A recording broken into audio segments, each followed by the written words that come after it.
ప్రధరం విష్ణుం శశివర్ణం చతుర్భుజం ప్రసన్నవదనం ధ్యాయేత్ సర్వవిఘ్నోపశాంతయే. గురుర్బ్రహ్మా గురుర్విష్ణుః గురుర్దేవో మహేశ్వరః గురుస్సాక్షాత్ పరం బ్రహ్మ తస్మై శ్రీగురవే నమః. వ్యాసాయ విష్ణురూపాయ వ్యాసరూపాయ విష్ణవే నమో వై బ్రహ్మనిధయే వాసిష్ఠాయ నమో నమః. కూజంతం రామ రామేతి మధురం మధురాక్షరం ఆరుహ్య కవితాశాఖాం వందే వాల్మీకికోకిలం. శ్రుతిస్మృతిపురాణానాం ఆలయం కరుణాలయం నమామి భగవత్పాదశంకరం లోకశంకరం. వాగర్ధావివ సంపృక్తౌ వాగర్ధప్రతిపత్తయే జగతః పితరౌ వందే పార్వతీ పరమేశ్వరౌ.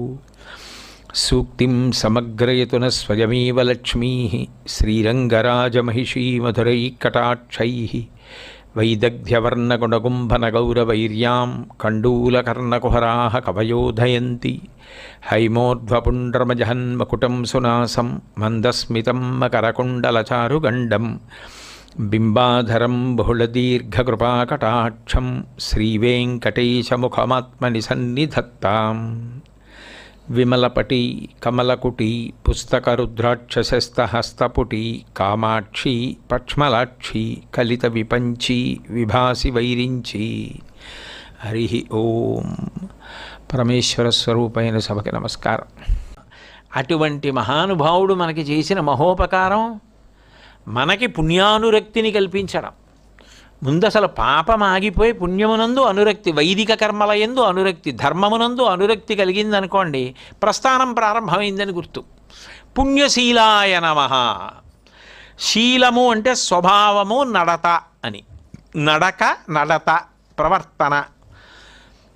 స్వభావరీత్యా అంటారు చూడండి, ఆయన స్వభావం అంతేనండి, ఆయన కోపధారి అంటారు. స్వభావము అంటే పుట్టుకతో వచ్చింది. ఆయనకి పుట్టుకుందా?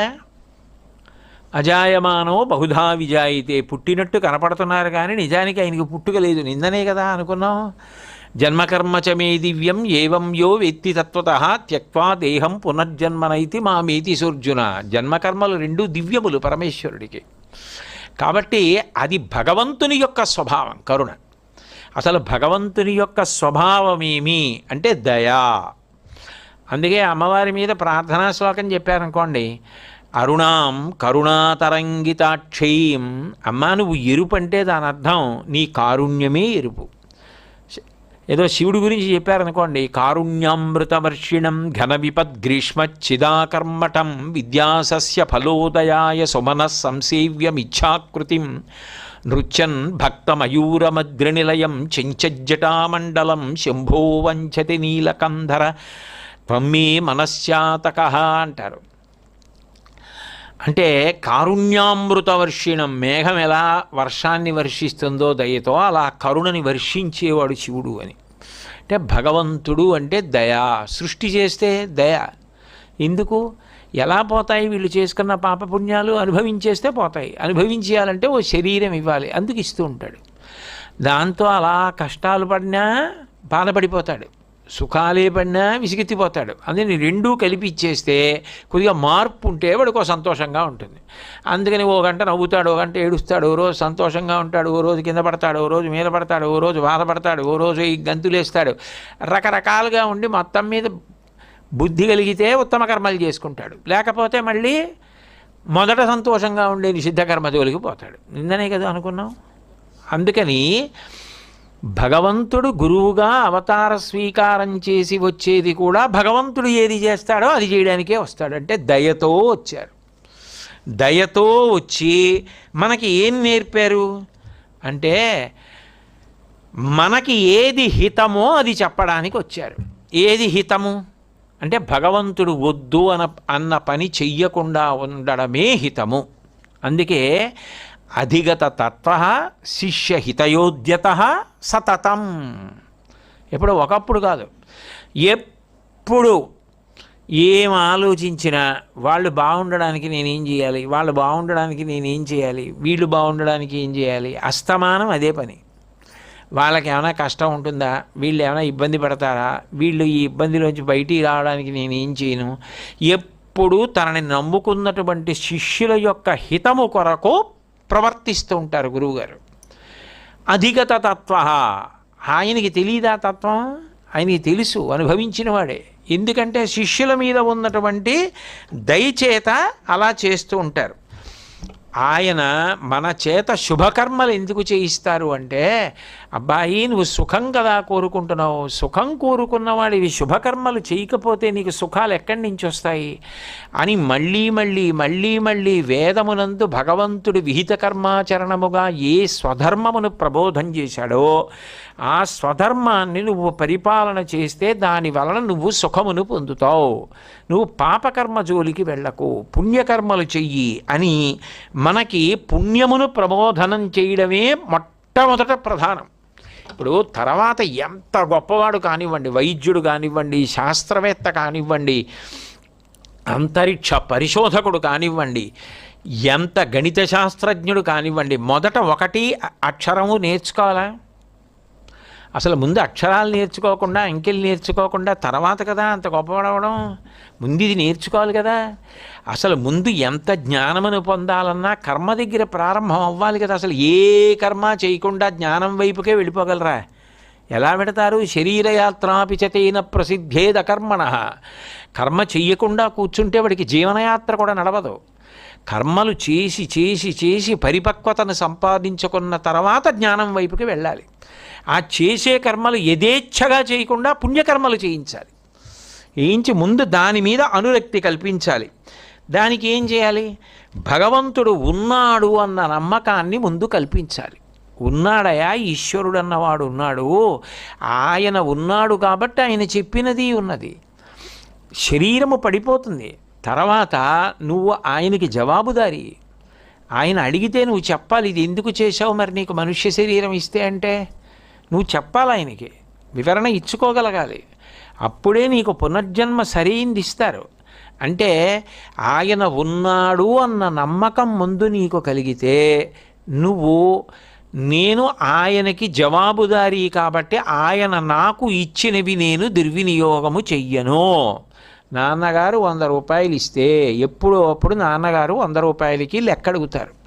100 రూపాయలు అయిపోయి, నాన్నగారండి అయిపోయాయి 100 రూపాయలు అంటే ఏం చేశావు అని అడుగుతారు కదా. 10 రోజుల్లోనే 100 రూపాయలు ఎందుకు అయిపోయారా అని అడుగుతారా? పాఠశాలకు వెళ్ళి చదువుకునే పిల్లాడికి ఉంచుకోరా, ఎందుకైనా పనికి వస్తుందని జేబులో పెట్టారు 100 రూపాయలు. 10 రోజులు అవగానే అయిపోయాయండి నాన్నగారు మళ్ళీ డబ్బులు ఇవ్వండి అన్నాడు. 10 రోజుల్లోనే 100 రూపాయలు ఏం చేసావురా నువ్వు అని అడిగాడు తండ్రి. అడిగితే నాన్నగారండి 3 రోజుల పాటు సాయంకాలం అయ్యేటప్పటికి విశేషమైన వర్షం పడింది, మీరే కదా చెప్పారు నీకు ఈ మధ్య టైఫాయిడ్ వచ్చి తగ్గింది, ఒకవేళ రిక్షాకి ఎక్కువ అడిగినా నువ్వు సంశయించకుండా రిక్షాలో తడిసి రాకు అని చెప్పారు కదూ, అందుకని చెప్పి 20 రూపాయల చొప్పున ఇచ్చి 3 రోజులు రిక్షాలో వచ్చారండి, అప్పుడే 60 రూపాయలు అయిపోయాయి.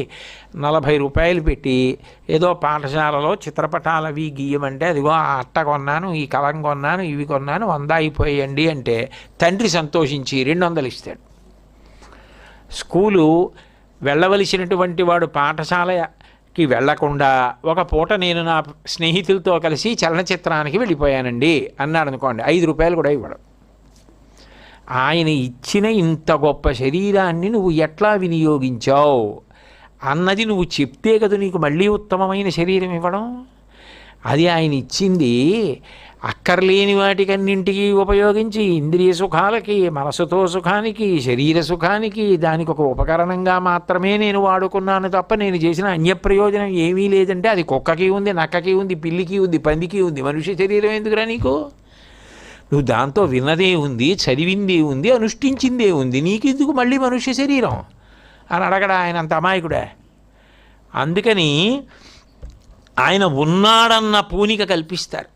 అసలు అవతారంలో ఉన్నటువంటి గొప్ప విషయమేది. అందుకే కదూ అసలు శంకరాచార్యుల వారి అవతారం వచ్చే ముందు త్రిశూర్ వెళ్ళి శంకరాచార్యుల వారి తల్లిగారు తండ్రి గారు శివగురువు ఆర్యాంబ మండలం రోజులు భజన చేశారు. భజన అంటే సేవించుట అని. అక్కడ ఈశ్వరుణ్ణి సేవించారు. వృషాచల ఈశ్వరుడు అంటారు. కొన్ని 100 సంవత్సరాల నుంచి అభిషేకం చేసిన ఆవు నెయ్యి పేరుకుపోయి ఉంటుంది. అది దీపాలు దగ్గరగా పెట్టిన ఎండకి కూడా కరగదు. ఆ నెయ్యి తీసి కేరళలో ఆయుర్వేద వైద్యంలో ఔషధాలు తయారు చేయడానికి వాడతారు. అంత అద్భుతమైన క్షేత్రం త్రిశూర్, గురువాయూరుకి దగ్గర. అటువంటి త్రిశూర్ క్షేత్రంలో వాళ్ళు భజన చేశారు.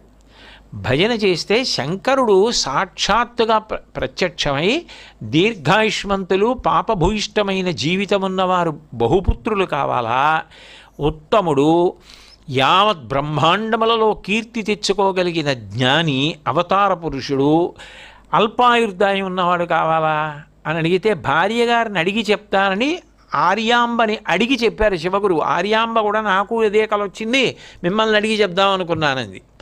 ఇద్దరూ కలిసి అడిగింది ఏమిటంటే వంశాన్ని ఉద్ధరించడానికి పుత్రుడు కావాలి, కానీ దీర్ఘాయుష్మంతుడయ్యి పాపభూయిష్టమైన నడవడి ఉన్నవాడు ఎందుకు ఇమ్మంటే శివుడే శంకరాచార్యుల వారిగా వచ్చాడు. కాబట్టి వచ్చినదే అవతారం. ఆ పైన కనకధార చేసినప్పుడు గత జన్మలలో చేసిన కర్మల వలన సుఖము కలుగుతుందని నిరూపణం చేశారా? లక్ష్మీదేవి నేనేమీ ఇవ్వలేకపోవడానికి కారణం ఈమె గత జన్మలలో ఏమీ చేసిన పుణ్యకర్మలు లేవు, అందుకే దరిద్రాన్ని అనుభవిస్తోందని చెప్పిందా? ఉసిరిక శంకరాచార్యుల వారి చేతిలో వేసిన పుణ్యాన్ని అడ్డు పెడితే కదూ కనకధార కురిసింది. అంటే ఉత్తమ కర్మ చేయడం ఎంత అవసరమో కూడా ఆయన బ్రహ్మచారిగా ఉండగా చేసిన మొట్టమొదటి స్తోత్రమే నిరూపణం చేసిందా? పుణ్యం ఉన్న దంపతులకైనా ఆయన వచ్చారు. అట్లాగే అనేక చోట్ల చక్రప్రతిష్టలు చేశారు అంటే దేవాలయమూర్తుల యొక్క తేజస్సును ఇనుమడింపజేసి ఆ సామర్థ్యాన్ని, ఆ శక్తిని కాపాడడానికి ప్రయత్నం చేశారా? గురువు ఏం చేస్తూ ఉంటాడు అంటే ఎప్పుడు మొట్టమొదట ఈశ్వరుడు ఉన్నాడు అన్న నమ్మకం కల్పిస్తాడు. కల్పించి ఆ ఈశ్వరుడికి దగ్గర చేస్తాడు. అది గురువు యొక్క లక్షణం, అది ప్రధానమైనటువంటి లక్షణం. అది ఇక లౌకికంగా ఉపకారం చేసేవాళ్ళు కోట్ల మంది ఉండొచ్చు, ఈ ఉపకారం చేసేది మాత్రం గురువు మాత్రమే. భగవంతుడికి దగ్గరగా జరుపుతాడు, అది మహోపకారం గురువు చేసేది. దానికి ఒక ఉదాహరణ చెప్తారు. పూర్వం సోమాసిమారర్రని ఆయన కూడా చాలా గొప్పవాడు, ఆయన కూడా నాయనార్లలో ఒకడు. ఆ సోమాసి మారర్ ఉండేవారు. ఆయన ఒకప్పుడు ఒక కోరిక పుట్టింది, నేను అనేక యజ్ఞాలు చేశాను, రుద్రహోమాలు చేశాను, ఏదో అంటే ఆ శివుణ్ణి ఉద్దేశించి నేను హవిస్సిస్తున్నాను, అగ్నిహోత్రుడు పట్టుకెడుతున్నాడని నమ్ముతున్నాను, అందులో అనుమానం లేదు, పట్టుకెడతాడు ఎందుకంటే శాస్త్రం చెప్పింది. కానీ నాకు ఎప్పుడైనా శివుడు వచ్చి హోమం చేస్తూ ఉంటే నేను ఇచ్చిన హవిస్సు తింటే చూడాలని ఉంది అని కోరిక పుట్టింది. ఆయన బాగా ఆలోచించాడు, ఇది శివుడికి తెలియాలి. ఎవరైనా మన పనుపున శివుడికి చెప్పి తీసుకొచ్చేవాళ్ళు ఉన్నారా? మనం శివుడితో మాట్లాడడానికి శివుడు నాకు కనపడ్డావు, కానీ కోరిక ఉంది, ఆయన అనుగ్రహిస్తాడన్న నమ్మకము ఉంది, కానీ కాస్త మధ్యవర్తిత్వం చేసి పెట్టేవాడు ఎవరైనా ఉన్నాడా అని అందరినీ అడిగేవాడు ఆయన. ఏమంటే ఎవరన్నా కొంచెం శివుడితో చెప్పి తీసుకొచ్చేవాళ్ళు ఉన్నారేంటంటే, అలా కనపడకుండా తీసుకోవడం కాదు, పాపం ఆ సోమాసిమారకి మీరు హవిస్సు తింటుంటే చూడాలనుంది, అందుకని ఒక్కసారి ఏదో ఒక రూపంతో వచ్చి తినండి, ఆయన సంతోషిస్తాడు అని చెప్పేవాళ్ళు ఉన్నారా అని విచారణ చేశాడు. విచారణ చేస్తే తిరువారూరులో సుందరమూర్తి నాయనారని ఉన్నారు, ఆయన మహానుభావుడని. ఆయనకి ఇద్దరు భార్యలు. అది కూడా ఆయన వ్యక్తిగత జీవితం జరుగుతుంటే ఆశ్చర్యంగా ఉంటుంది, ఇదేమిటి, ఈ జీవితం ఏమిటి, ఈ భక్తి ఏమిటని. అవన్నీ మనం పరిశీలించే ప్రయత్నం చేయకూడదు. ఆ భక్తి అన్నది అంత గొప్పది, అంత భక్తి తత్పరుల యొక్క ఆ భక్తి అన్న అగ్నిహోత్రం పాపం అంటకుండా చేసేస్తుంటుంది వాళ్ళని. అందుకనే ఆయన ఎక్కడున్నాడని విచారణ చేశాడు. ఆయన ఎవరింట్లో ఉన్నాడో తెలిస్తే కదా వెళ్ళాలి. మరి నేను విచారణ చేస్తే ఆయన పరవైనాచియార్ అని రెండో భార్య ఇంట్లో ఉన్నాడు అని తెలిసింది. అక్కడికి వెడదామని బయలుదేరాడు. బయలుదేరి ఈయన ఉంటున్నటువంటి ఊరు అంబర్మాకాళం అని ఒక ఊరు. ఆ అంబర్మాకాళం నుంచి తిరువారూరు వెళ్ళాలి. ఈయన పేద బ్రాహ్మణుడు, ఏం పట్టుకెడతాడు? పట్టుకెళ్ళి ఏమిస్తాడు పాపం ఆ సుందరమూర్తి నాయనారికి? ఆయన ఏమిటి అసలు, ఆయనకి ఏమిటి ఇష్టమని విచారణ చేశాడు. ఆయనది చాలా నిరాడంబర జీవితం అండి. ఆయన ప్రత్యక్షంగా తిరువూరులో త్యాగరాజస్వామి అంటారు, త్యాగరాజస్వామి వారు పుట్టిన ఊరు. అక్కడ స్వామివారి శివుడి పేరే త్యాగరాజస్వామి. త్యాగరాజస్వామి వారితో మాట్లాడతాడు ఆయన, ఆయనతో శివుడు మాట్లాడతాడు, మీరు ఆయన్ని పట్టుకోండి అన్నారు. సరే పట్టుకుంటాను, కానీ మరి పెద్ద ఆయన దగ్గరికి వెళ్ళినప్పుడు ఏమైనా పట్టుకెళ్ళాలి కదా, ఆయనకున్న అలవాట్లు ఏమిటి, నేనేం పట్టుకెళ్ళను అని అడిగాడు. అబ్బే మీరు పట్టుకెళ్ళడానికి అంత కష్టపడిపోవలసినవి ఏమీ అక్కర్లేదండి, ఎందుకంటే ఆయనది విలాసవంతమైన జీవితం కాదు, చాలా నిరాడంబరుడు. కాకపోతే మేము విన్నది ఏమిటంటే అలర్కపత్రం అని ఉంటుంది. అలర్కపత్రం అంటే ఆ నీళ్ల ఒడ్డున పెరుగుతుంది. మన వాళ్ళు కూడా ఆషాఢ మాసంలోనూ అప్పుడు తింటూ ఉంటారు దాన్ని. అది చాలా తేలిగ్గా దొరుకుతుంది, నీటి ఒడ్డున ప్రబ్బలిలాగే పెరుగుతుంది. ఆ ఆకు పట్టుకెడితే ఆయన పప్పులో వేసుకుని చాలా ప్రీతిగా తింటారని విన్నాం మేము, అది పట్టుకెళ్ళండి అన్నారు. అదృష్టం ఏంటంటే ఈయన వెళ్ళవలసినటువంటి ఆ తిరువారూరికి, ఈయన ఉంటున్న అంబర్మాకాళంకి మధ్యలో నది ఉంది.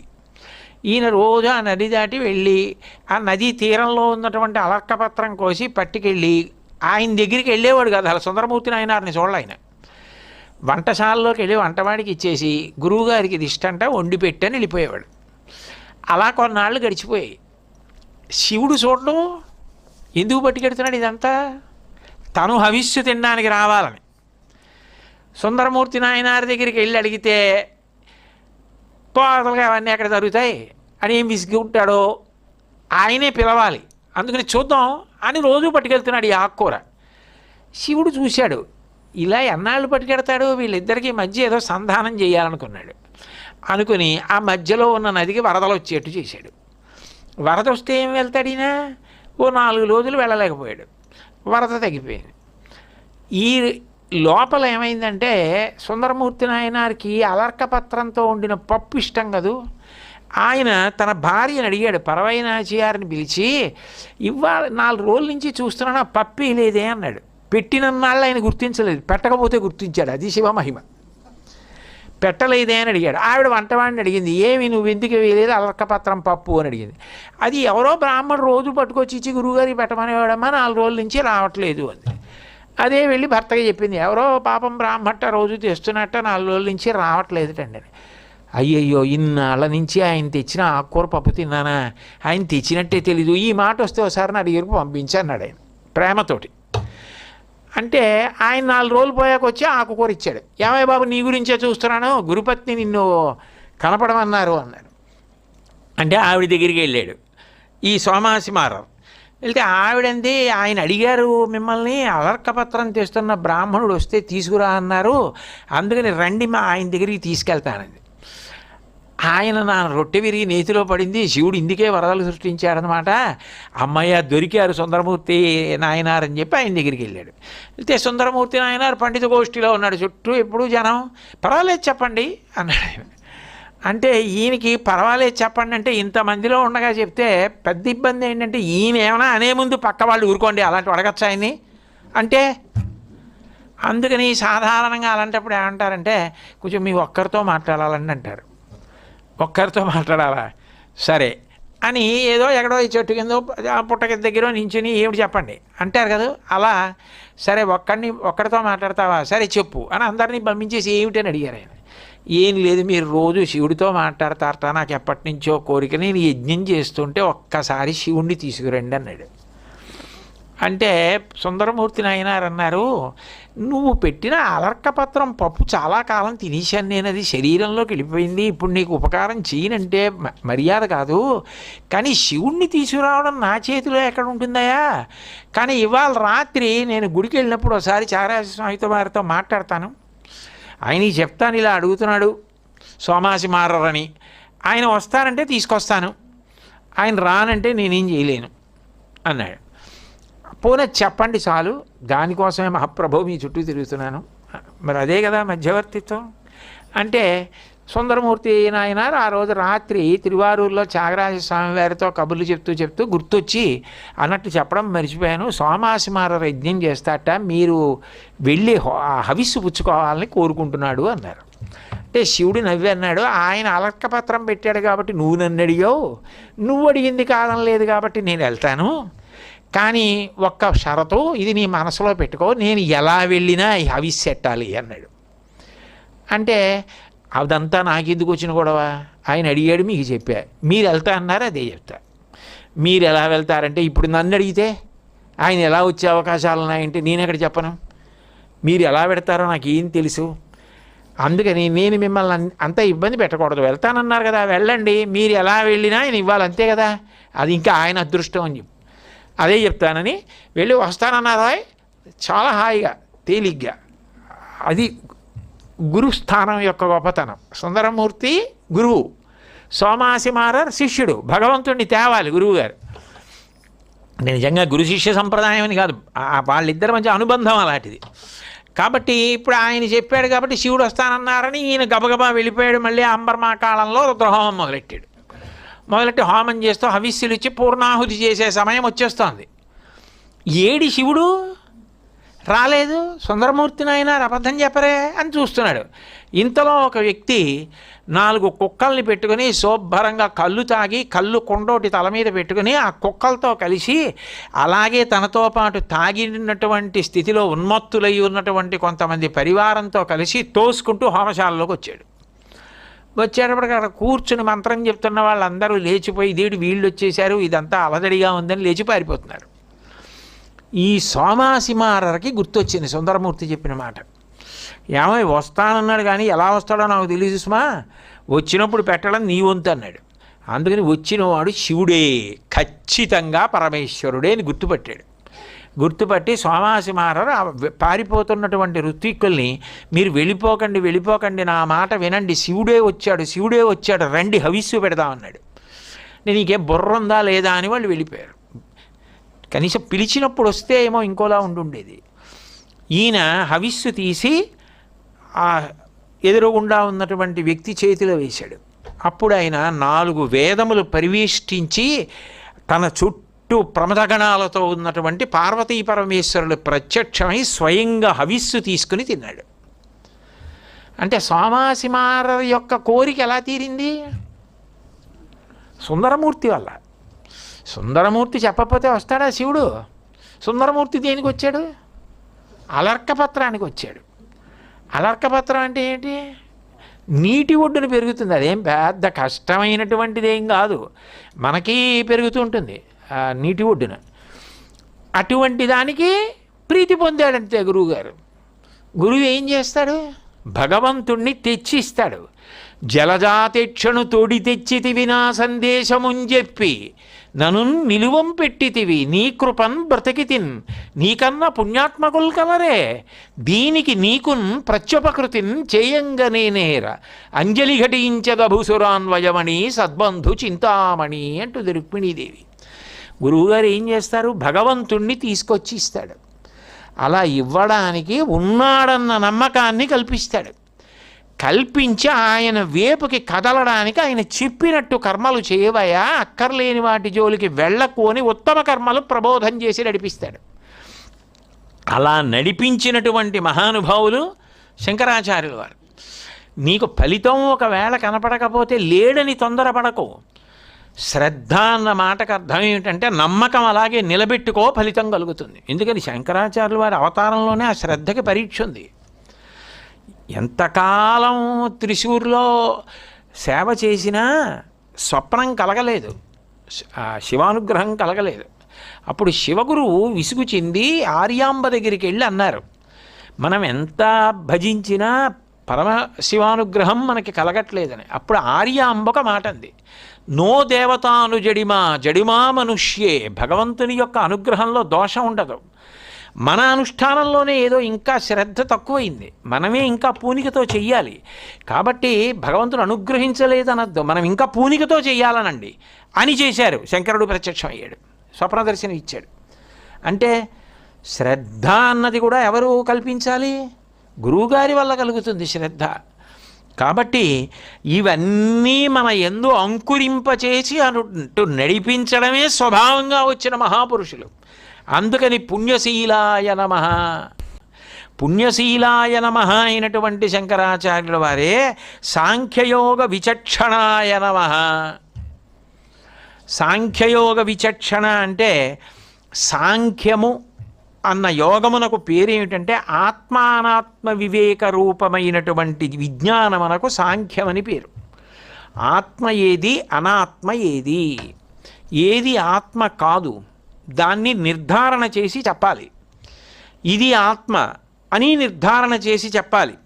ఆ రెండు చెప్పడాన్నే అనాత్మను విడిచిపెట్టేయండి. విడిచిపెట్టుకుంటూ వెళ్ళిపోతే మీకు మిగిలిపోయినదేదో అది ఆత్మ అని బోధ అంత గొప్పగా చెయ్యాలి. సాంఖ్యయోగ విచక్షణాయ నమః అని కీర్తింపబడిన శంకరాచార్యుల వారి అదే గ్రంథంగా ఇచ్చారు. ఆత్మానాత్మ వివేకము అని గ్రంథం ఇచ్చారు. అందులో అద్భుతమైనటువంటి ఒక వరుస క్రమం చెప్తారు. చెప్తూ అసలు అది చదువుతూ ఉంటేనే ఏమి అద్భుతమైనటువంటి ప్రతిపాదన రా అనిపిస్తుంది. ఆయన స్థూల శరీరము ఆత్మ కాదు అని మొదలెడతారంటే నేను ఇప్పుడు మొత్తం ఆత్మానాత్మ వివేకంలో ఉన్న విషయాలన్నీ చెప్పడం నాకు ఎక్కడవుతుంది? ఆ వైభవాన్ని నామాలుగా నేను విహంగ వీక్షణం చేస్తాను తప్ప. ఆయన ఒకటి అంటారు, నీ శరీరమే స్థూల శరీరము, నువ్వేమంటున్నావు? నేను అంటున్నావు. అంటే నీ దృష్టిలో అదే సత్యము, మంచిదే. నేను అని నువ్వు చూపిస్తున్న దాంట్లో ఏమున్నాయి? కాళ్ళున్నాయి, చేతులున్నాయి, ముక్కుంది, నోరుంది, ఇవన్నీ ఉన్నాయి. అప్పుడు నీ ఎడం చేత్తో కుడి చేతిని పట్టుకుని చెప్పవలసి వస్తే ఇది నా చెయ్యి అంటావు. అప్పుడు మళ్ళీ నేనుకి ఇది నేను కాదు, నేనుకు చెందిన వేరొకటి నాదయింది, నా చెయ్యి అయింది. అంటే నేను కాదు, నాది అయిపోయింది. అంటే నేను కాదుగా చెయ్యి.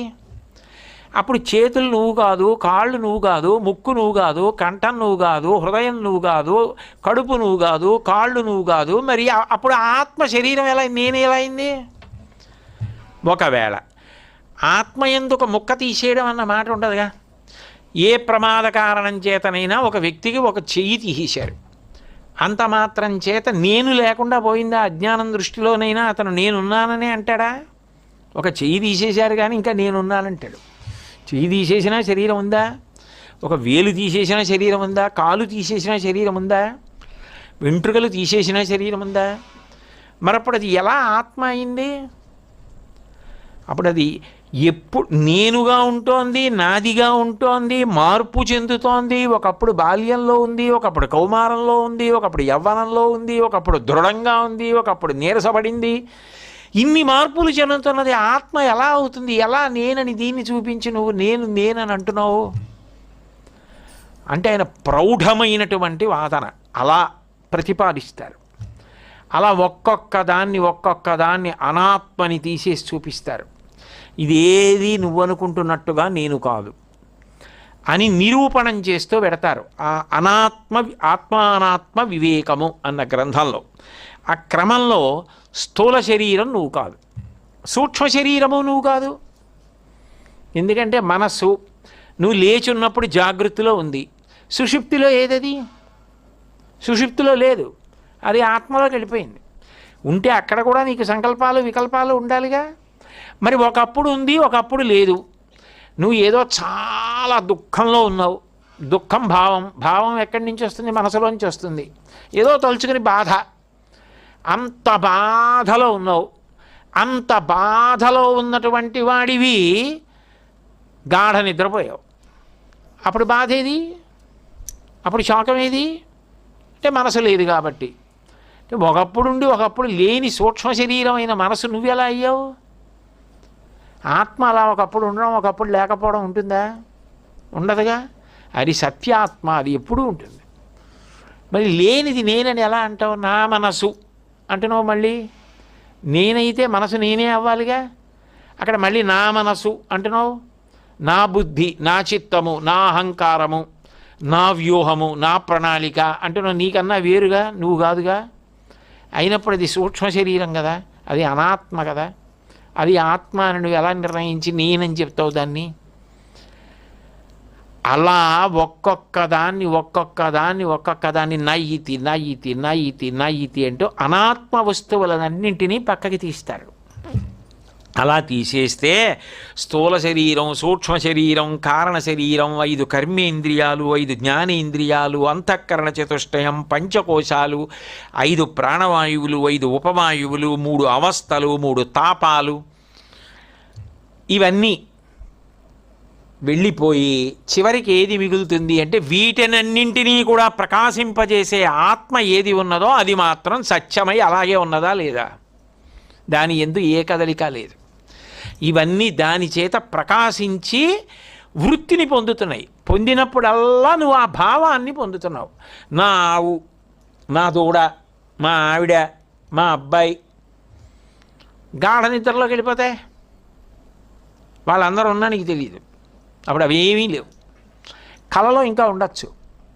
కళలో కూడా చెవిలో దొరదడితే భార్య వచ్చి మంది వేస్తున్నట్లు అనిపించవచ్చు, కళ రావచ్చు. కానీ సుషుప్తి ఎందు ఏమీ లేవు. ఒకప్పుడు ఒకప్పుడు లేనివి నువ్వేమిటి అవన్నీ, పైగా నావు నా దూడ అంటే మళ్ళీ వేరైపోయాయి. అవన్నీ ఏవీ నువ్వు కావు. నువ్వు చెప్పే దాంట్లోనే స్థిరత్వం లేదు. నేనన్న మాట శరీరం కాదని నువ్వే ఒప్పుకుంటున్నావు. నా కాలు, నా చెయ్యి, నా మనసు, నా బుద్ధి, నా చిత్తం అన్నప్పుడే నువ్వు కాకుండా పోయాయి అవన్నీ. కానీ ఈ నువ్వు చెప్తున్నవన్నీ దేని చేత ప్రకాశిస్తున్నాయి? అది నీ చేత చూడబడదు అని అది ప్రకాశింపజేస్తోంది వీటన్నింటినీ. స్థూల శరీరం నడుస్తోంది, ఊపిరి తీసుకుంటోంది, లోపల నాడులన్నీ పనిచేస్తున్నాయి, కళ్ళు పనిచేస్తున్నాయి, చెవులు పనిచేస్తున్నాయి, ముక్కు పనిచేస్తోంది, నాలుక పనిచేస్తోంది, రక్తము ప్రసరణ చెందుతోంది, రక్తపోటు ఒక్కలా విడుతోంది, ఊపిరి ఒక్క వేగంతో తీస్తున్నావు, ఒక్క వేగంతో విడిచిపెడుతున్నావంటే ఇన్ని పనులు చేయడానికి కారణమైన తేజస్సుని ప్రసరిస్తున్నది ఆత్మ. దాని వెలుగు పడుతోంది. పడుతూ ఉంటే ఇవన్నీ పనిచేస్తున్నాయి. అది నువ్వు అచ్చిత్, అది తెలుసుకుంటున్నది ఉందే అది ఆత్మ అని. చిద్రూపత్వన్నామ సాధనాంతర నిరపేక్షయా స్వయప్రకాశమానం సత్ స్వస్మిన్నారోపిత సర్వ పదార్థావభాసకత్వం వస్తుత్వం చిద్రూపత్వముచ్యతే అంటారు. చివరికి వెళ్ళేటప్పటికీ అచ్చిత్ చైతన్యము, తెలుసుకొనుట, ఆత్మ అది ఎలా ఉంటుందో తెలుసా అంటూ అది లేకపోతే ఇవేమీ పనిచేయవు. బ్రతికున్నాడు అన్నప్పుడు కళ్ళున్నాయి, చనిపోయాడు అన్నప్పుడు కళ్ళున్నాయి. బ్రతికున్నప్పుడు ఏ వెలుగు పడితే కన్ను చూసింది? చనిపోయినప్పుడు ఏ వెలుగు లేక చూడలేకపోతోంది? ఎందుకు ముక్కు పనిచేసింది అప్పుడు పనిచేయట్లేదు? అంటే ఏది ఉండి వెలుతురు పడితే ఇవన్నీ పనిచేస్తున్నాయో అది నువ్వు. ఇవన్నీ నువ్వు కాదు. ఇతర సాధనముల సహకారం లేకుండా అది తనంత తాను ప్రకాశిస్తోంది, అలాగే ప్రకాశిస్తూ ఉంటుంది. నత్ర సూర్యో భాతి నచంద్రతారకం నేమా విద్యుతో భాంతి కుతోయమగ్ని త్వమేవ భాంతమనుభాతి సర్వం తస్య భాషా సర్వమిదం విభాతి అంటుంది ఉపనిషత్తు. అది నువ్వు. తన యందు ఆరోపింపబడిన వీటన్నింటినీ పని చేయిస్తున్నది నిజానికి ఆత్మ. కాబట్టి శాశ్వతమై, నిర్వికారమై, సచ్చిదానందమై ఎప్పుడూ భాషించేది ఏది ఉన్నదో అది చిద్రూపము, అది ఆత్మ, అది నువ్వై ఉన్నావు. అసలు దేని వలన ఇవన్నీ పనిచేస్తున్నాయో దాన్ని వదిలేసి నీకు నువ్వే ఇది నాది అంటున్నది నేనని నువ్వే అనుకుంటూ మళ్ళీ అసత్యము సత్యం అనుకుని ప్రవర్తిస్తున్నావు. కాబట్టి అనాత్మను విడిచిపెడితే ఆత్మ ఎరుకలోకి వస్తే సత్యము అవగతమవుతుంది అని. ఏవం నిత్య శుద్ధ బుద్ధ ముక్త స్వభావం బ్రహ్మాహమస్మీతి సంశయ అసంభావన విపరీత భావన రాహిత్యేన యస్తు జానాతి సజీవన్ ముక్తో భవతి అంటారు. గురువుగారి యొక్క ప్రబోధము వలన అవును నిజమే, అనాత్మ ఆత్మ రెండున్నాయి. నేను ఇంతకాలం అనాత్మని ఆత్మ అనుకుంటున్నాను. కాదు, ఆత్మ వేరు, అనాత్మ వేరు. అనాత్మ అసత్యం, ఆత్మ సత్యం అన్నది కొంతలో కొంత ఎరుకలోకి వచ్చినా దాని మీద ఆసక్తి కలిగితే అదే గురువుల యొక్క అనుగ్రహము చేత ఒకనాడు ఆ సత్యముని యందు ప్రకాశిస్తుంది. అప్పుడు నువ్వు జీవబ్రహ్మైక్య సిద్ధిని పొంది శాశ్వతుడవవుతున్నావు. అక్కడ మోక్షమన్నమాట అన్వయమవుతోంది. ఇక పుట్టుకలేని స్థితి అంటారు. కాబట్టి ఎవరు శంకరాచార్యుల వారు అంటే సాంఖ్యయోగ విచక్షణాయ నమః. ఆత్మ అనాత్మలను అంత అద్భుతముగా నిరూపణ చేసి మాట్లాడినవారు. మంగళాశాసనపరై మదాచార్య పురోగమై సర్వైశ్చ పూర్వైరాచార్యై సత్కృతాయాస్తు మంగళం. మంగళం కోసలేంద్రాయ మహనీయ గుణాత్మనే చక్రవర్తి తనూజాయ సర్వభౌమాయ మంగళం. ఉమాకాంతాయ కాంతాయ కామితార్థప్రదాయినే శ్రీగిరీశాయ దేవాయ మలినాథాయ మంగళం. సర్వం శ్రీ ఉమామహేశ్వర పరబ్రహ్మార్పణమస్తు. స్వస్తి.